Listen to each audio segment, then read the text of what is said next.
14 फरवरी 2019 को पुलवामा अटैक हुआ था। देखिए, In the worst attack in Kashmir, 40 CRPF personnel were killed when they were traveling on a bus from Jammu to Srinagar, and their bus was rammed by an explosive-filled SUV. देखिए, जैसे मोहम्मद के द्वारा एक video upload किया जाता है और यह वीडियो पुलवामा अटैक के बाद अपलोड की जाती है, क्योंकि इतना बड़ा काफिला सड़क से ले जाना खतरे से खाली नहीं था। तो इतना बड़ा कॉन्वॉय कभी रोड से नहीं तो जाता। होम मिनिस्ट्री ने एयरक्राफ्ट देने से मना कर दिया। CRPF people ask for aircraft और इसकी पूरी रिस्पॉन्सिबिलिटी पाकिस्तान को दे दी जाएगी। तो गाड़ियां ऐसे ही मेन हाईवे पर आ जा रही। देखिए, तब सत्यपाल मलिक जी ने कहा कि मुझे पता चल गया था कि जो है वो नहीं बताया जाएगा, कि पुलवामा अटैक का हिंट इन लोग को पहले ही मिल गया था। तो उन्होंने मुझे कहा कि तुम अभी चुप रहो। कि मुझे चुप कराकर प्रधानमंत्री जी दूसरे तरीके से बात करने लगे और उनका सतपाल भाई ये मत करो। इतनी ज्यादा क्वांटिटी में विस्फोटक का इंतजाम लोकली तो नहीं किया जा सकता है। सारा ओनस पाकिस्तान की तरफ जाना है तो चुप रहिए। ये 14 फरवरी की डेट तो सबको याद होगी, इसलिए नहीं कि इस दिन वैलेंटाइन डे होता है, बल्कि इसलिए कि 14 फरवरी 2019 को पुलवामा अटैक हुआ था। देखिए, ये बात तो सबको पता है। इस हमले में सीआरपीएफ के 40 जवान शहीद हुए थे।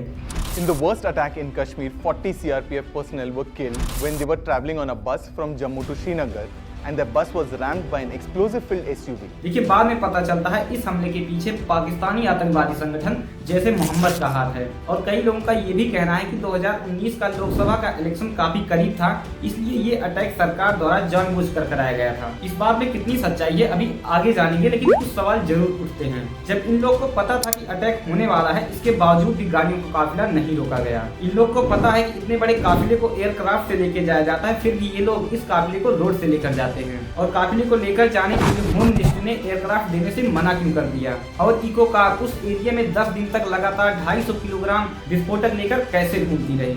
और जब सत्यपाल मलिक ने कहा कि ये सब हमारी गलती से हुआ है, तब उन्हें चुप रहने के लिए क्यों कहा गया? ये अटैक कैसे हुआ, किसने किया और सत्यपाल मलिक जी किस गलती की बात कर रहे हैं? इन सभी चीजों को इस वीडियो में हम फुल डिटेल में डिस्कस करेंगे।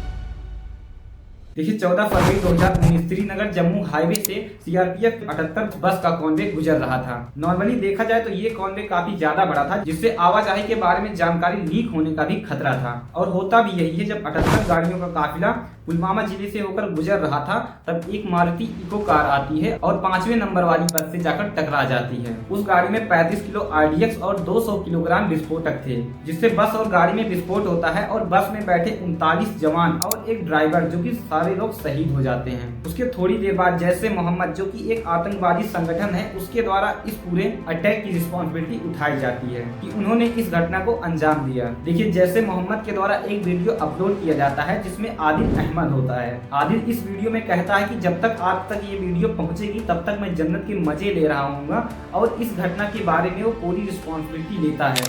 मेरा नाम आदिल अहमद है और मुजाहिदीन के सफ़ों में शामिल होने के बाद आप हजरात मुझे वक्कास के नाम से जानते हैं। देखिए, वो ऐसा इसलिए बोलता है कि जब तक ये वीडियो आप तक पहुंचेगी तब तक मैं जन्नत के मजे ले रहा हूँ, क्योंकि वो जो मारुति इको कार 5वें बस से आकर टकराती है, उसको आदिल ही ड्राइव कर रहा होता है। और यह वीडियो पुलवामा अटैक के बाद अपलोड की जाती है। देखिए, उस टाइम पर जो काफिला जा रहा था उसमें 78 गाड़ियां थी, जिससे ये काफिला काफी ज्यादा बड़ा हो जाता है और इस काफिले को दूर से ही पहचाना जा सकता था। और उस रोड पर आम नागरिकों की आवाजाही काफी ज्यादा भारी पड़ जाती है। जम्मू कश्मीर के पूर्व राज्यपाल सत्यपाल मलिक ने द वायर के एक इंटरव्यू में बताया कि सीआरपीएफ के कॉन्वे के लिए 5 एयरक्राफ्ट की डिमांड की गई थी, क्योंकि इतना बड़ा काफिला सड़क से ले जाना खतरे से खाली नहीं था। बट इसके बावजूद भी होम मिनिस्ट्री ने एयरक्राफ्ट देने से मना कर दिया। देखिए, ये बात जब सत्यपाल मलिक पीएम नरेंद्र मोदी से कहते हैं कि ये सब हमारी गलती से हुआ, यदि हम एयरक्राफ्ट दे देते तो ऐसी नौबत नहीं आती, तो इस पर उन्हें कह दिया जाता है कि तुम चुप रहो और इसकी पूरी रिस्पॉन्सिबिलिटी पाकिस्तान को दे दी जाएगी।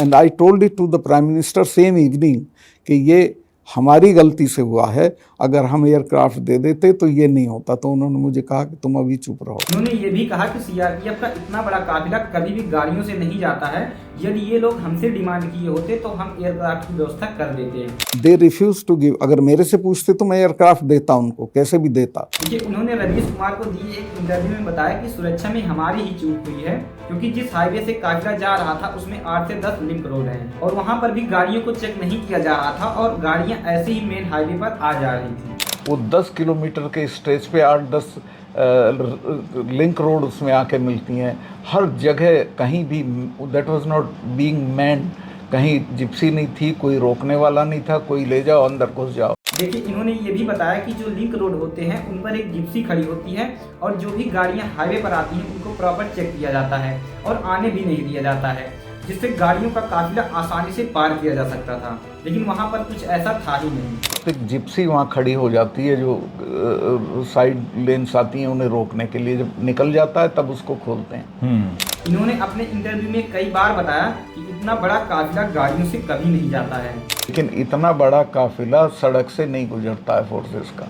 देखिए, रवीश कुमार ने पूछा कि जब आपको चुप रहने के लिए बोल दिया गया तब आपको कुछ खटका था कि क्या होने वाला है। देखिए, तब सत्यपाल मलिक जी ने कहा कि मुझे पता चल गया था कि जो है वो नहीं बताया जाएगा।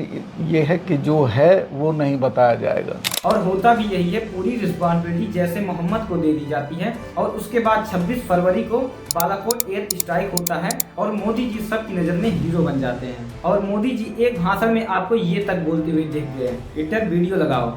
पुलवामा में जो वीर शहीद हुए, उन वीर शहीदों के नाम आपका वोट समर्पित हो सकता है क्या? सरहदों पर बहुत तनाव है क्या? कुछ पता तो करो, चुनाव है क्या? एक वीडियो और लगाओ। नहीं यार, उतना ज्यादा हो जाए। देखिए, काफी न्यूज एजेंसी इस बात का भी दावा कर रही थी कि पुलवामा अटैक का हिंट इन लोगों को पहले ही मिल गया था, लेकिन इस बात से मलिक जी इनकार कर देते हैं। जा सकता है कुछ। देखिए, इन्होंने ये भी कहा कि मुझे चुप कराकर प्रधानमंत्री जी दूसरे तरीके से बात करने लगे, तब इन्होंने दखल देना उचित नहीं समझा क्योंकि इन पर देशद्रोह लग जाता। भाई, जब केंद्र सरकार ये कह रही है कि ये पाकिस्तान का खेल है तो मैं उसमें कैसे दखल करता? देशद्रोह हो जाता मेरे।